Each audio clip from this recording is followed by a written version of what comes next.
Hello, everyone, and welcome to our webinar, A Worthwhile Investment Using Stimulus Funds to Set Up Your Literacy System. My name is Victoria Moriarty, and I'm a marketing manager here at Amplify. We'll get started here in just a few minutes. And as you join, please feel free to drop where you're coming from in the chat and what your role in education is. And while you do that, I'm going to go over a few housekeeping items. Today's webinar will be recorded, and we're going to email out that recording link for you to rewatch as you'd like. And everyone here with us today will also receive a certificate of attendance. We have a live captioner with us, so if you want to access those captions, please click on live transcript in the bottom tray. Throughout the webinar, if you have any questions, please pop them in the Q&A and we'll try to get to them at the end. I'm just going to give everyone a couple more minutes to join here, and then we'll go ahead and get started. Looks like we have a lot of people coming in from all over the country here for this session.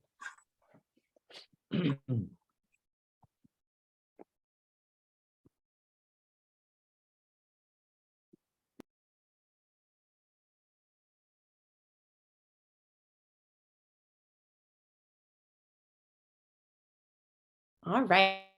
And now, without further ado, I'd really like to introduce today's speakers. We are so excited to welcome VP of Government Relations here at Amplify, Julia Gonzales, and Associate VP of Government Relations, Christian Shaka, who will be presenting today's session. We're also joined by two amazing educators who are here to share their success with bringing the science of reading to their schools.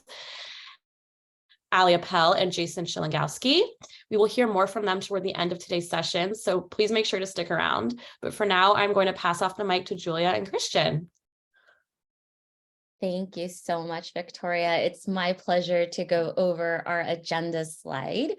We have a lot to unpack today, so without further ado, I would love to walk you through this slide. First, we're going to survey the national policy landscape, including a very close focus on the federal stimulus. As indicated by the title of our webinar, we're also going to look at the science of reading and why this is a critical moment for educators to focus on the science of reading for our students. We will then unpack the science of reading even further to look into what are the elements of a successful science of reading or SOR system. From there, we will address how Amplify's products, its early literacy products, fit the stimulus bill. And then we will conclude with two of our clients who have graciously dedicated some time to join us all today. Our colleague, Allie Appel, will join us from Arcadia, Wisconsin, and Mr. Jason Shelangouski from Wamego, Kansas. Let's go to the next slide. All right, so let's survey the national policy landscape. Let's go to the next slide. So there is a headline that we want to leave you all with today, which is a really close focus on the federal stimulus investment. There have been 3 different laws, each focused on providing new resources for K-12 education. As a former staff member that worked on Capitol Hill for 2 members of Congress from the California delegation, I just have to say, I am so pleased and excited to see the national and federal commitment from the members of the U.S. Congress to providing the resources that our K-12 educators and schools, parents and teachers need. This is a historic level of funding that we've never seen before dedicated to the success of K-12 education. And with that historic level of investment, it is a rare opportunity for our educators to deliver the kinds of transformative supports that children will need in response to the COVID pandemic, and also to plan for what is needed ahead for our students so that they may thrive. Let's go to the next slide. So let's unpack what exactly is in the stimulus bills or laws. The most recent stimulus is the American Rescue Plan, which is called ARP for short. As you may recall, that bill was passed almost a year ago in March of 2021, and it was a historic amount of funds, $1.9 trillion. Within that $1.9 trillion, $122 billion in the light blue circle you can see there was provided for public education. These funds, as you may recall, are in addition to two earlier tranches of funds that were provided by the US Congress, including $54 billion in the yellow circle there for public K-12 education under the ESSER II program. And then the very first program, which was $13 billion under ESSER I under the CARES Act. As a reminder, these funds were dedicated to public education with the spirit of flexibility for educators, for school districts, because they know that educators and school districts have the best sense of what their students need. So they wanted to provide as much flexibility in spending down those funds to meet immediate needs and also to ensure that the continuity of learning is occurring and preparing for what's next. Let's go to the next slide. All right, so when we think about where we actually currently are with stimulus funds, it's been a while since the very first passed the CARES Act. And it's important, I think, for us all to understand where we are as a nation in terms of spending down those funds. And so not a surprise, ESSER I under the CARES Act, almost all of that has been spent down, about 97.7% has been spent. ESSER II under HR 133 or CRRSA, a little over half of that funding has been spent already, 31.45 billion of about 54 billion. And then the last tranche of funds that were provided last year, we know that just shy of 20% of those funds have actually been spent down. And so the sort of bottom line takeaway for everyone to take here is that there's about, roughly speaking, $120 billion that are left between ESSER II and ESSER III to be spent down by our public education schools. Let's go to the next slide. Multi-year purchases with ESSER. So we wanted to provide folks on this call with a spotlight on a question that our government relations team receives all the time from educators across the country. Oftentimes, we will receive a question about how long can I use these funds, because there are certain due dates for each of these dollars that need to be spent down. So we wanted to just give you a little bit more information about that based on our experience and federal guidance. So as you may know, the ESSER II funds must be obligated by September 2023. ESSER III funds under the ARP must be obligated by November 30th, 2024. But that also, what's important to know is that multi-year licenses and services can be purchased with those funds beyond that obligation date. So right below here, as you'll see, as specific guidance that was provided by the U.S. Department of Education under its frequently asked questions in May of 2021. And what we have there is a very simple sort of guidance that states that while funds must be obligated for ARP by September 30th, 2024, the activities may continue beyond that date. And that's where a multi-year license is okay to do, so long as it's a valid obligation date. Let's go to the next slide. So let's zoom out a bit from the stimulus and talk a little bit more about what is happening across the country in terms of the major issues that policymakers are thinking about and educators are thinking about as well. So as you all probably know, in October, we received the nation's report card's recent results. And what we saw there, I don't think was shocking to any of the educators that's on this call or to us, but it was still appalling. In fact, what we found is that the reading levels for 4th grade students and 8th grade students have decreased. And in fact, they've decreased so much that we have not seen this level of performance since the 1990s. U.S. Education Secretary Miguel Cardona, in fact, noted that these results are unacceptable and appalling, and that we must do more to support our students recover from the pandemic. And when we think about the issues that are confronting teachers in classrooms across this country, one of the things that we think is important to really sort of make the connective tissue for you on is that the stimulus is specifically created to provide the supports you need to help those kiddos get back on track. In fact, ESSER 3 funds are specific in the fact that school districts have to spend 20% of their funds particularly on learning loss or acceleration strategies. And so in our sort of review and talking to clients and talking to policymakers, one of the things that we've actually seen that's been, I would say, heartening to us is that we have seen that science of reading is something that many educators, many states are actually looking to as a solution to help get their kiddos back on track. In fact, over 17 states, including the District of Columbia, actually mention the science of reading in their state plans to use their ESSER 3 funds. And then 46 of the states actually mention accelerated learning as a particular area of focus. So let's talk a little bit more about the science of reading. Let's go to the next slide. And then we can go to the next.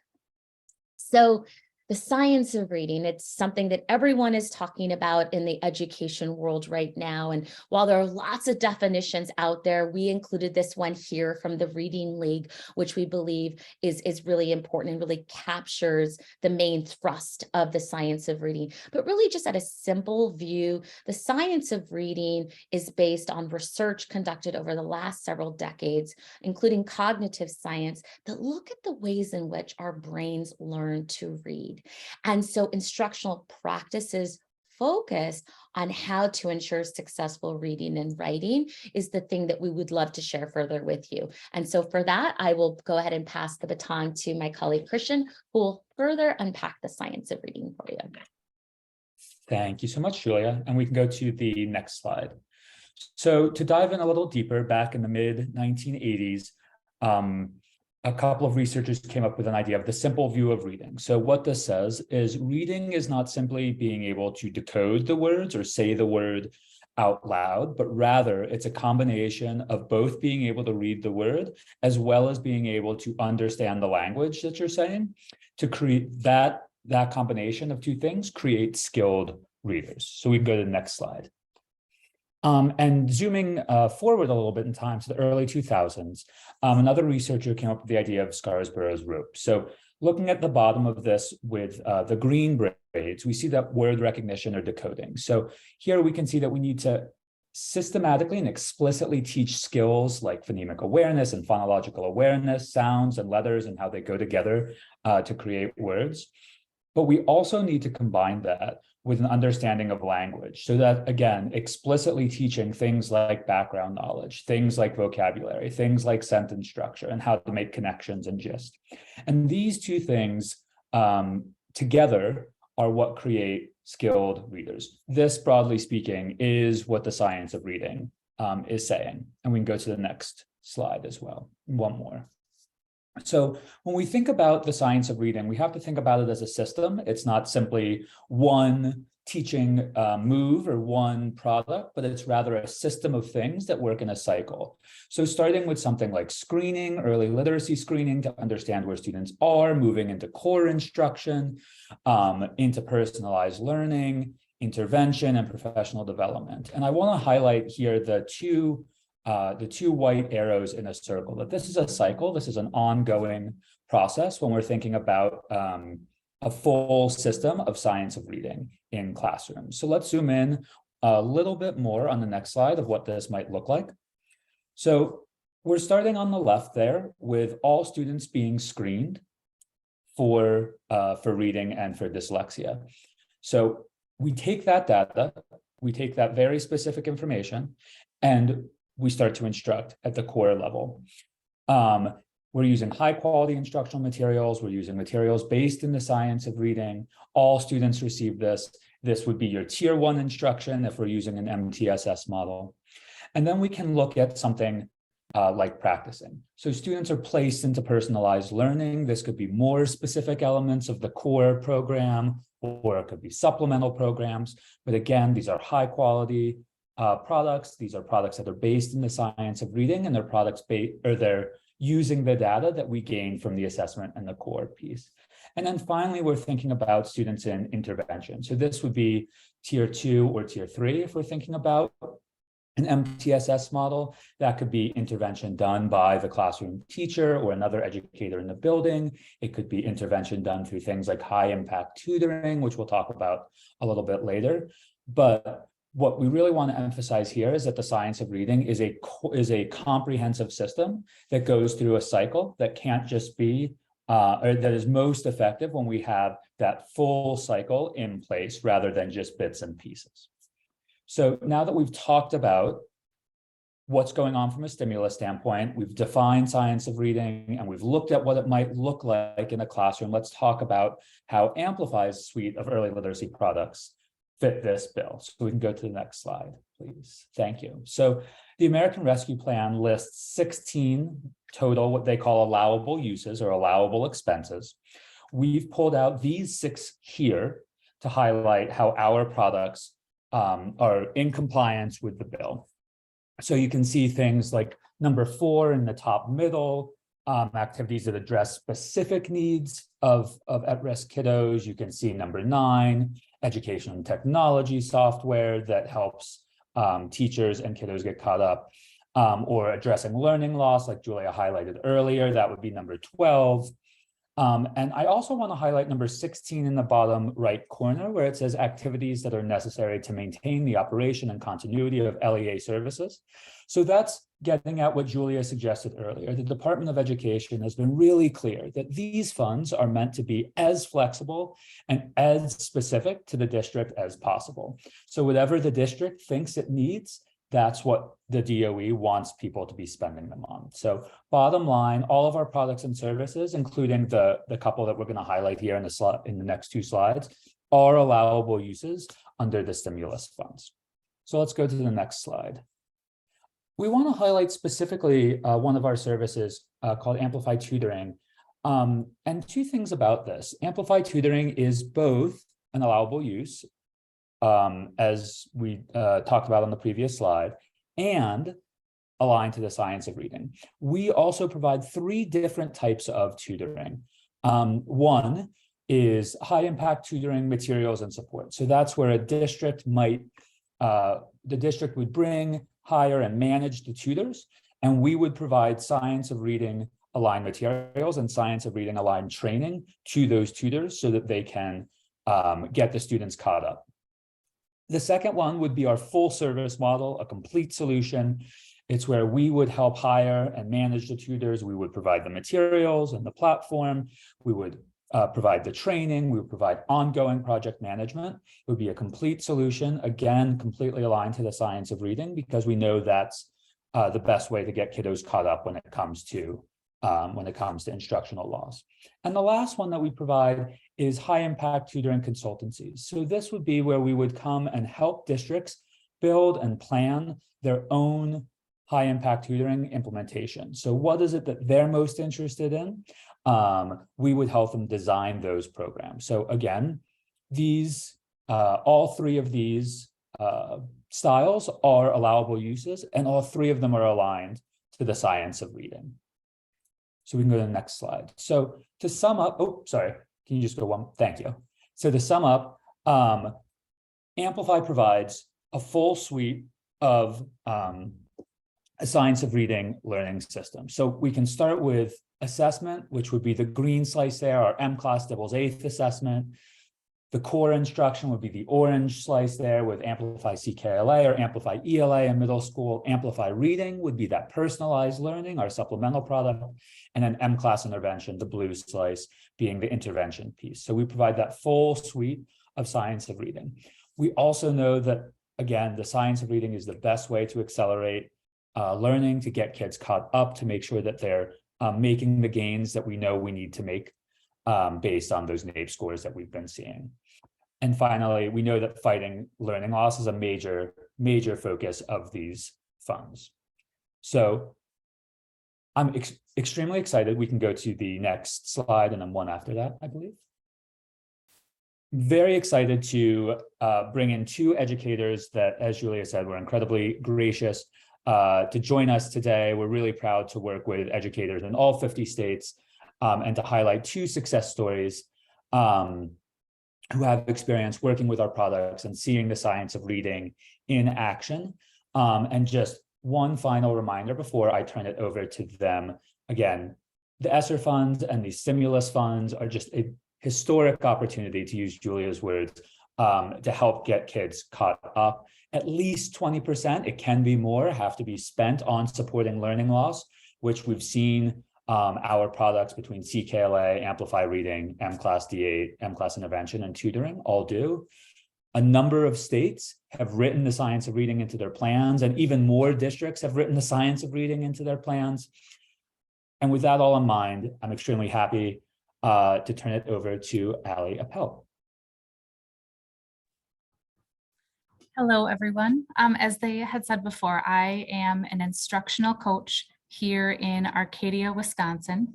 And last year was the first year we implemented CKLA. So the year prior, we actually used stimulus funds to help our purchase of CKLA.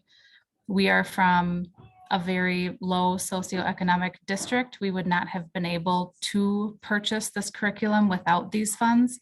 So again, the opportunity and the money that's there right now has been amazing.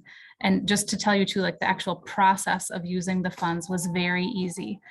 We submitted all the reports, and the only question that we had was that we purchased a 5-year bundle of the curriculum.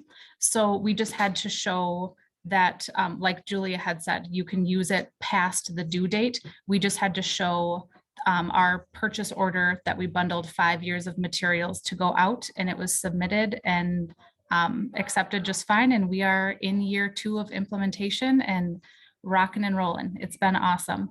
We have also a very high EL population, which we have about 85% EL in our district, and that had shown that we need science of reading. I, before instructional coaching, was a 2nd grade teacher, and I had seen that just using the whole language approach was not helping a majority of my students. By reading stories to them, I was hoping they were picking up on the phonics patterns and skills, and they were not. I was not teaching them sight words or tricky words. I was just showing them words. Hey, memorize this, and it was not working.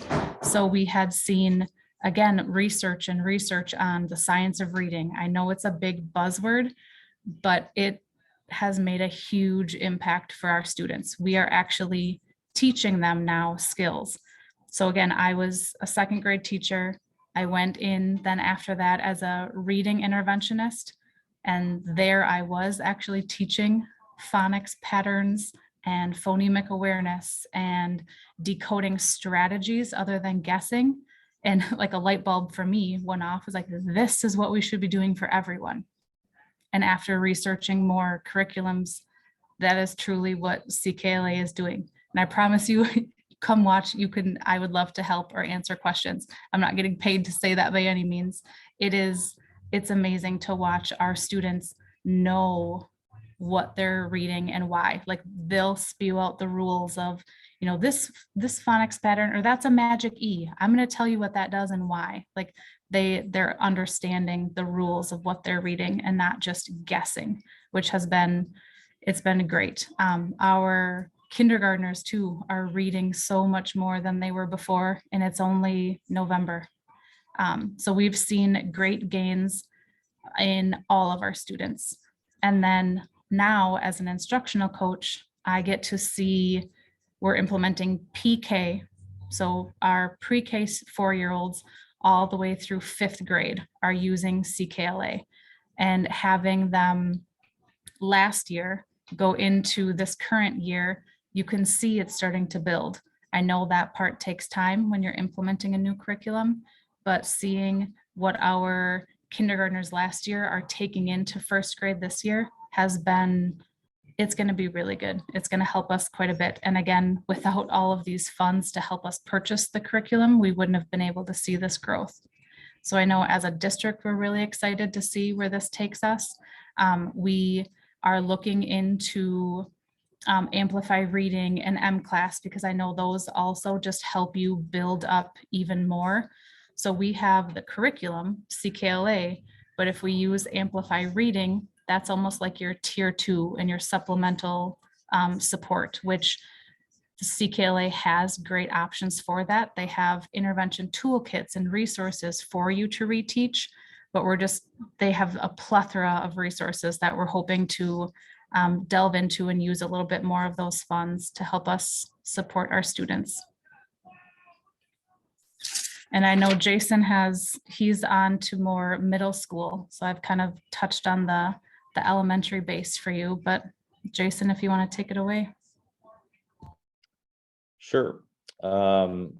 Nicely done. Of course, I've worked with Allie for the last year or so in the Amplify Ambassador program as well. And one of the things that I feel like I can take from what she said is, I do, and I'm kind of jumping around on my slide here, but I do have a daughter in first grade. And the things that she's come home, both in kindergarten and first grade, and talked about or have been able to point out, and she, I'll be honest with you, could read a little bit earlier. We actually had a very good experience with her daycare before she joined school. But I will say that she's learned a tremendous amount, and it's incredible. I feel very good about the direction that our district is going in with this. I will tell you, I am a middle school teacher at Wamego in Kansas. And one of the things that I feel like I should say right away is we were not necessarily a low socioeconomic area. This was not something that we necessarily had to use stimulus funds for, but it is something that I'm very glad that we use. I came into Wamego at the same time that they had fully embraced the adoption, and we haven't looked back. And it's been a huge benefit for our district. But one of the things that I will say that in my 15 years of teaching, I've probably never been more excited for kids 3 to 5 years from now. Coming in, I knew that we were going to have some, especially with middle schoolers. If anybody in the transcript at all teaches middle school, you know exactly what I'm about to say. Middle school is the weirdest time for kids. And one of the things that we fight every year is, getting them to want to read. If they don't have a free personal pan pizza or some other extrinsic motivation to do it, they don't want to do it. But what Amplify provides in terms of their rich amount and rich texts that they use is a chance for kids to be able to expand upon a lot of the foundational work that CKLA does. And Amplify ELA is the type of rigor and relevance and great topics that we all long for, that we all search for, and we try to put together in our own units. And I'll be the first to say I am not a canned curriculum kind of person. I'm at all. But this isn't that. It's just phenomenal. And I feel like when I talk to my curriculum director, and I'm actually going to talk to him again tomorrow, one of the things that I keep continuing to point out is, after the first couple of years, we're going to start seeing the benefits of CKLA into Amplify ELA.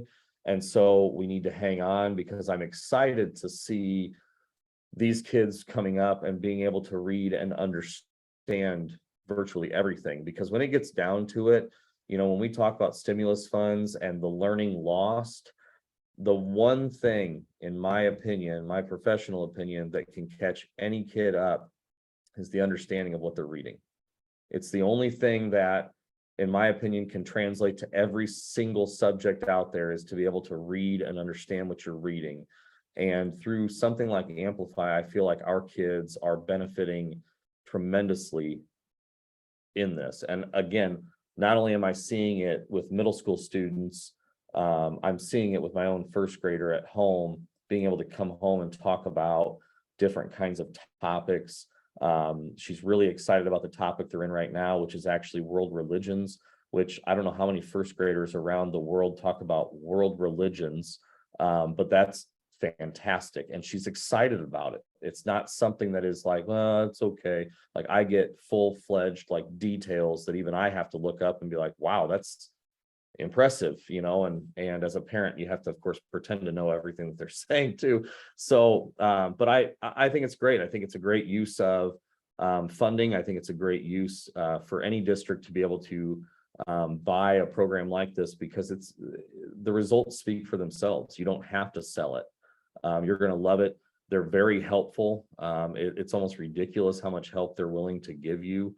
And I love when I've seen the benefits of it with new students, coming in and things, because it's just, I don't know, I haven't seen anything like this before. It's fantastic. And I think with the science of reading, Amplify has done their due diligence. They've done their work. They've dug their heels in, and this isn't something that, they put together in 6 months. This is something that they put together for a long time and have really embraced the idea that, where we've lost that learning is through reading. It hasn't been through a lot of the other, subject areas. While it looks like it's because kids can't understand what they're reading.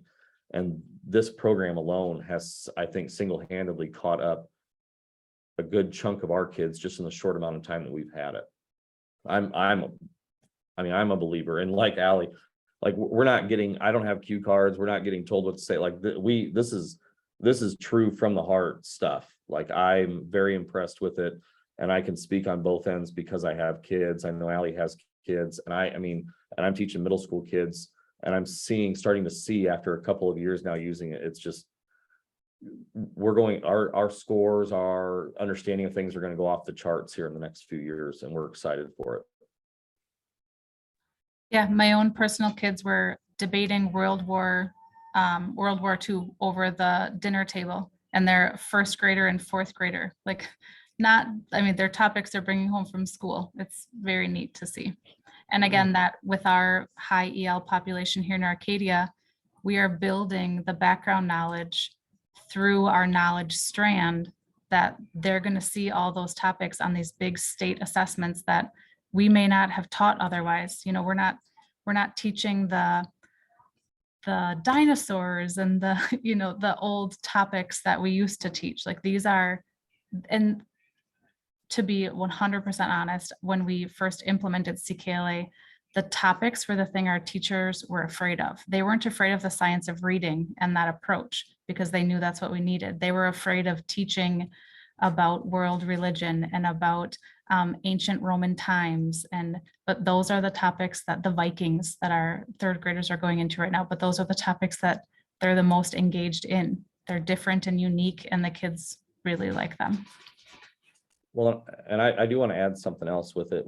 So when it comes to teaching, like the number one thing that when we got Amplify was teachers worried about, how much do you grade, and you might read the boards out there of, oh, there's just so much to grade. And one, it's always your job as a teacher, I think, to be selective on what's most important in terms of measurable, right? But the other part of it is the scaffolding, and what we're able to do with this is incredible. It's unmatched. And I think that when kids are learning, like Allie said, as much as we'd love to have something on dinosaurs, or we'd love to have, because those were fun, right? Those were, let's be real, those were brainless activities sometimes where it didn't require much thinking. And now we're providing them opportunities, even at a young age, to think and think critically. And if we want to, let's be honest, catch up with people around the world, like we have to start doing something like this. And this is well worth any funding that anybody would ever need to use. And there's proof. So I don't know what else, people would need, I guess, besides the proof. So I think that's excellent. I just want to say thank you both for your comments that are truly authentic. And like, as you said, no cue cards. These are your remarks. These are the things that you own. And so your perspectives are really important from both the personal with your children but also in your profession in the classroom. That speaks volumes. I think we have questions next, if I'm not mistaken. Yeah, we're like ahead of schedule, which is really wonderful. So we have ample time to answer questions. Victoria, I know you have been reviewing questions. Do you want to share any with us? I haven't seen that many questions come through in the chat. But I think maybe we could talk a little bit more about just the urgency for using these funds and how like right now is like really just the right moment to do it. I don't know if you could speak to that a little bit more, Julia. Yeah, no, I think I think this is a moment of truth for educators, for students, for families, and our decision makers are fully aware of that. And that's why they've provided the historic funds to make these critical investments that might not otherwise be possible. And so I think that, you know, the federal sort of policymakers have made it pretty turnkey, pretty easy, but our team, in addition, our team at Amplify, as Allie mentioned, we will do whatever we can, and Jason, to help you unpack the policies. In fact, we receive lots of questions on a regular basis from clients across the country, asking very specific questions about the legislation and analysis and how we can help them unpack it. Christian nor I are lawyers, but we are policy geeks. And so we provide the best guidance we can. And we always encourage individuals also to work with their federal programs directors and their legal teams to ensure compliance with state and local requirements and policies. But this truly is a time to take full advantage, because quite honestly, I don't know if we will ever see this level of historic engagement and investment in education. Just even from a policy perspective, everyone is focused on education. And I, as an education nerd and former substitute teacher, I'm like, yes, these are the things that we need to be focused on investing in the future of our country, our little ones in classrooms across the country. So absolutely, the time is now. And I think actually, Victoria, I saw one question. Yeah, we just had a couple great ones come in as you spoke. Yeah, we had one. How do teachers access the ESSER funding money by writing a grant? She's asking if you can give guidance on where to start. Yeah, I'd be happy to start, and then maybe Christian, you can round out my comments. But typically, based on the conversations we've had with educators, we encourage, a lot of times it's curriculum directors and teachers. There's usually conversation between people about the things that are needed.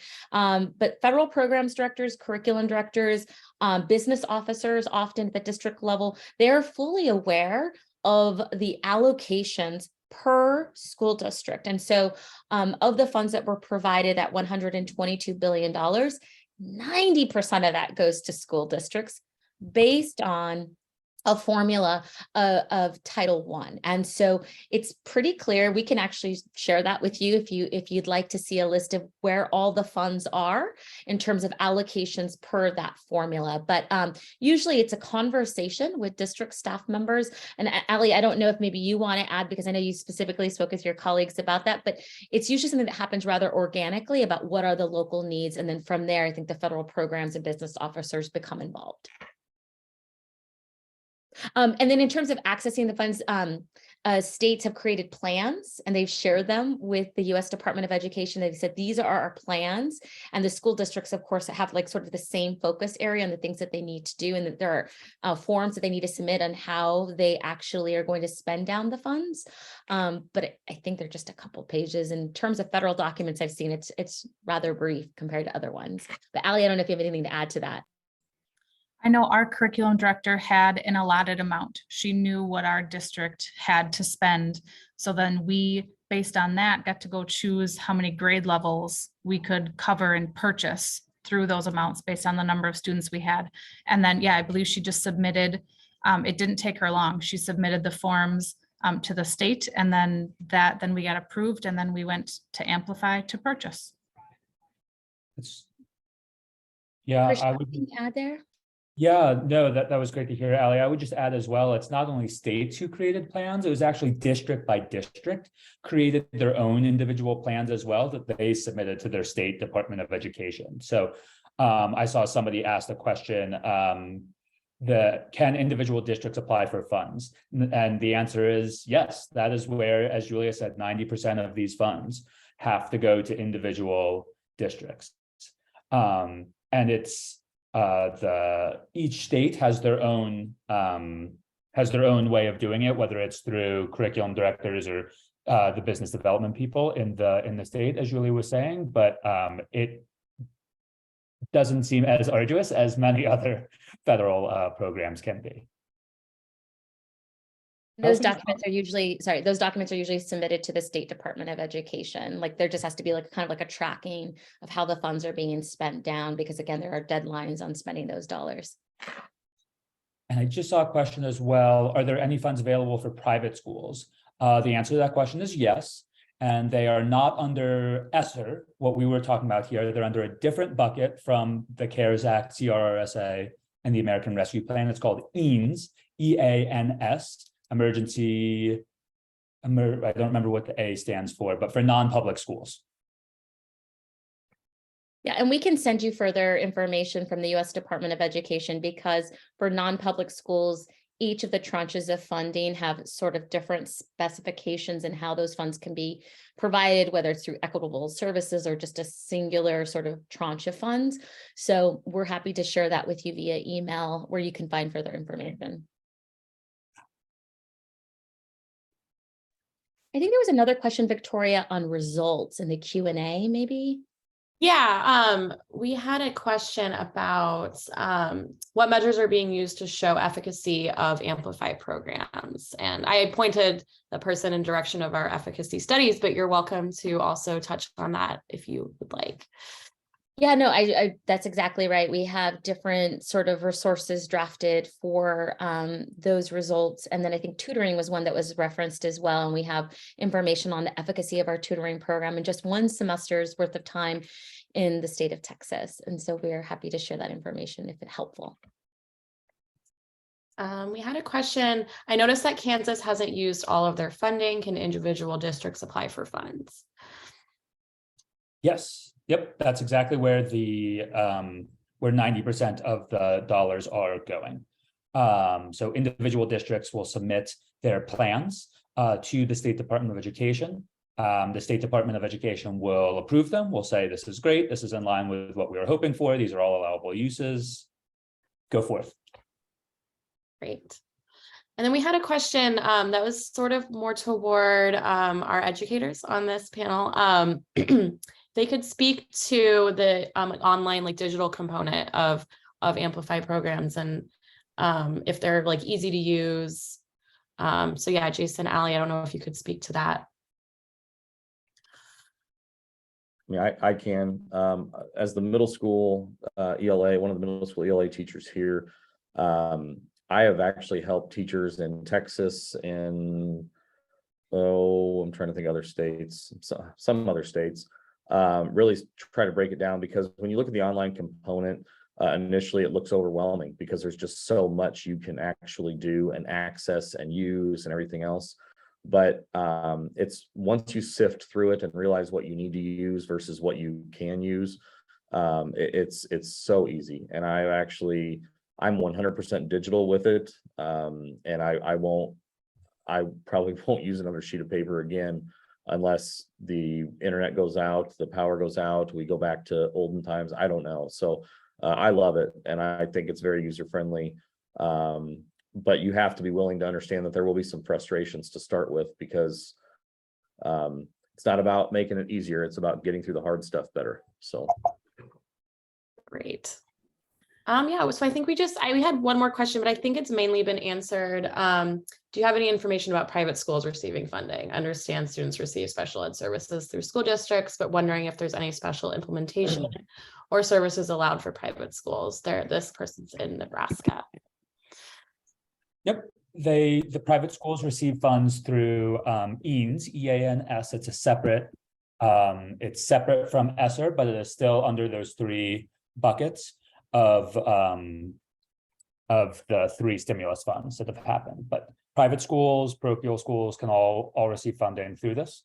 Yeah, and that's through the state education agency. So again, I think Victoria, probably be helpful just to share this frequently asked questions by the U.S. Department of Education that was released in May of 2021. On page 6, it addresses those questions in particular.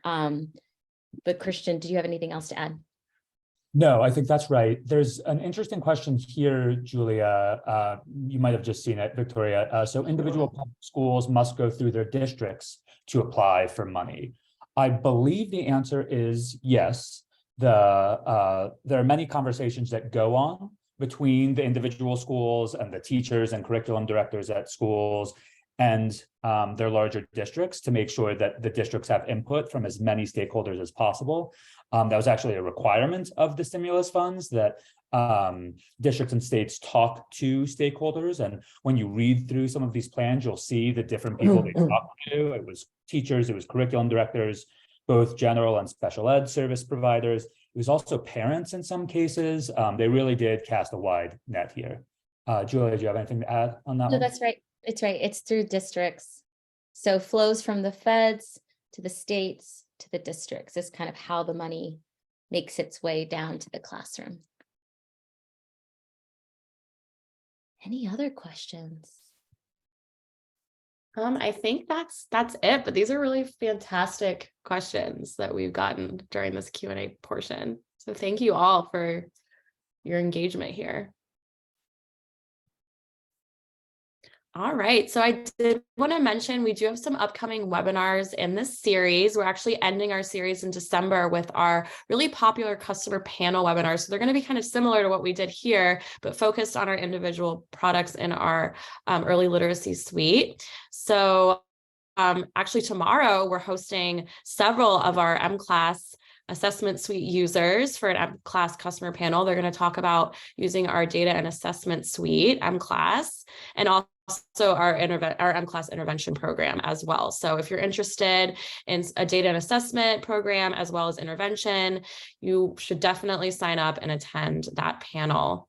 So later in December, we're also going to have some educators like Jason and Allie, similar to them, who have used CKLA for Amplify Core Knowledge Language Arts customer panel taking place on December 14th. And then our Amplify Reading customer panel, that is our personalized learning supplemental program, will be on Monday, December 19th. So make sure to register for those sessions at amplify.com/SOR-everyone-fall 2022. Thank you all so much for joining today, and for Christian, Julia, Jason, and Allie for this wonderful session. And if you have any questions, please feel free to follow up. And otherwise, look out for an email with the recording for the session and directions for downloading that certificate of attendance. Thank you all so much. Thank you. Thank you.